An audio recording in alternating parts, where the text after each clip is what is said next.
Hallo liebe Freunde, an der Zwickauer Mulde waren wir ja jetzt schon mehrfach spazieren und auch heute möchte ich euch einladen und zwar nach Waldenburg. Und von Waldenburg, das so ein bisschen italienisches Flair durch seinen Baustil hat, möchte ich euch einladen, mit mir zu laufen nach Remse und dann zurück durch den Hochwald mit teilweise schönen Ausblicken ins Leipziger Tiefland. Ich wünsche euch viel Spaß beim Anschauen.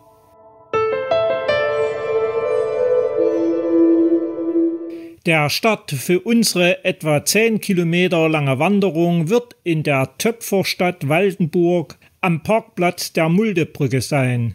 Natürlich werfen wir einen Blick auf die schöne Silhouette von Waldenburg, bevor wir gemütlich durch den Grünfelder Park losgehen. Wir benutzen den rot markierten Parkweg in Richtung Glauchau-Remse.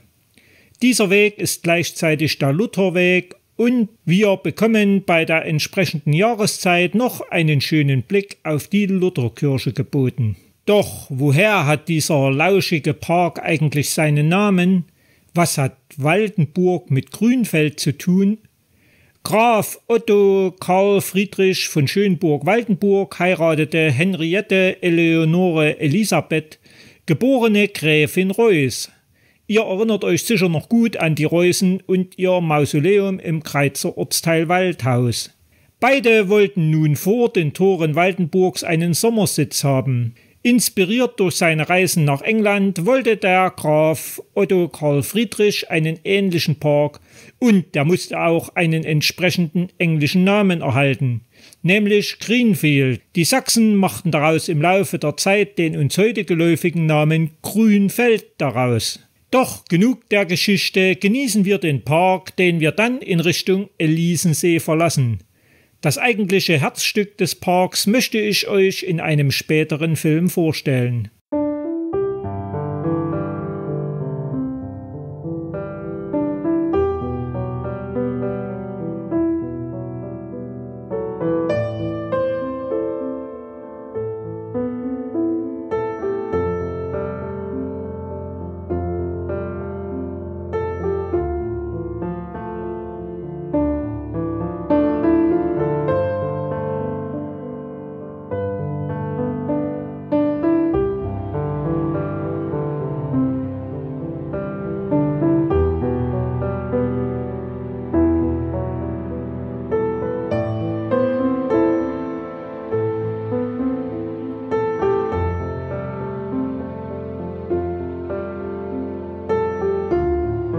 Schließlich erreichen wir die Nebenstraße Remse-Waldenburg bzw. Oberwinkel und haben die Qual der Wahl. Die Ausschilderung weist uns den Weg an der Straße entlang mit schönem Blick auf Remse und die Mulde direkt in den Ort hinein.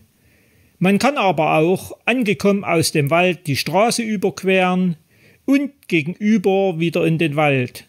Teilweise führt der Weg an der, wie bereits in einem früheren Film erwähnten, leider stillgelegten Muldentalbahn entlang. Am Bahnhof angekommen, könntet ihr unter Umständen auch erst eine Fahrt mit der Draisine machen. Egal welchen Weg ihr auch wählt, ihr erreicht in jedem Fall die Muldebrücke.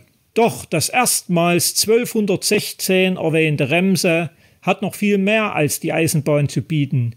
Der Ort ist nämlich eng mit der Geschichte eines Nonnenklosters verknüpft. Im Zuge der Reformation im ernestinischen Sachsen, ihr erinnert euch ganz bestimmt noch an den Prinzenraub, wird 1533 das Kloster schließlich aufgelöst und es kommt in den Besitz des Kurfürsten. So einfach ging das schon damals. Reste des Klosters, welches im Volksmund Roter Stock genannt wird, findet man noch heute, auch wenn unsere heutige Wanderung nicht daran vorbeiführt. Denn wir laufen schräg über die Hauptstraße und weiter über schmale Sträßchen nach oben.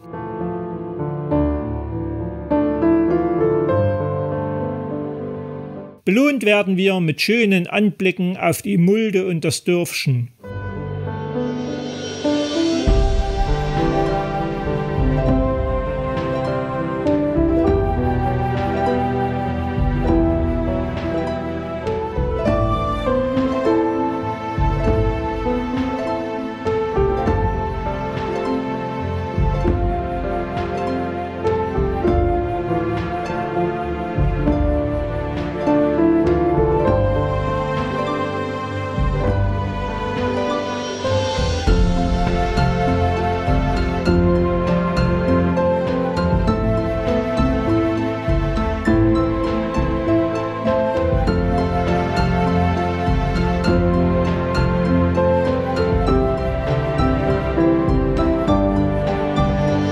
Über Feldwege und einer schmalen Straße geht es bei schöner Aussicht in Richtung Glaurau und das Leipziger Tiefland wieder in den Wald hinein. Verlaufen geht hier eigentlich nicht, dennoch schreibe ich euch den Link von Outdoor Active bzw. Komoot unten in die Beschreibung. Dort könnt ihr euch die GPS-Daten bei Bedarf laden.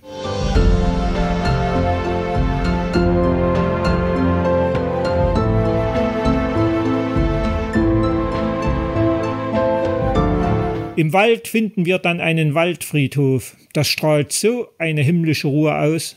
Wie denkt ihr denn über diese Alternative zum herkömmlichen Friedhof? Schreibt es doch bitte unten in die Kommentare.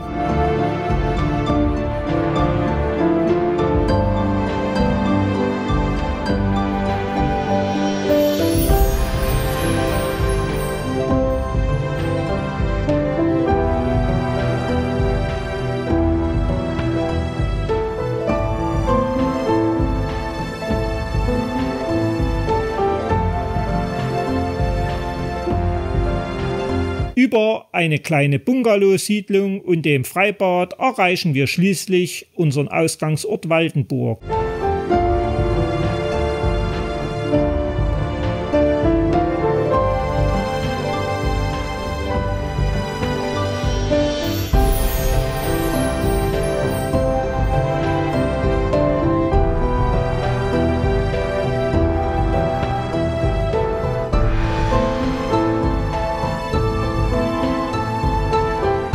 Waldenburg hat auf jeden Fall noch unheimlich viel zu bieten. Neben der bereits eingangs erwähnten Töpfertradition und dem Grünfelder Park gibt es noch eine ganze Menge interessante Sachen. Als kleines Stichwort Naturalienkabinett und vieles mehr. Aber das soll Thema eines späteren Films sein. Ich hoffe, ihr hattet Spaß an unserer kleinen Wanderung und wenn es euch gefallen hat, dann würde ich mich über einen Daumen nach oben bzw. ein Abo selbstverständlich kostenlos freuen. Also bis bald zu unserer nächsten Wanderung. Ciao!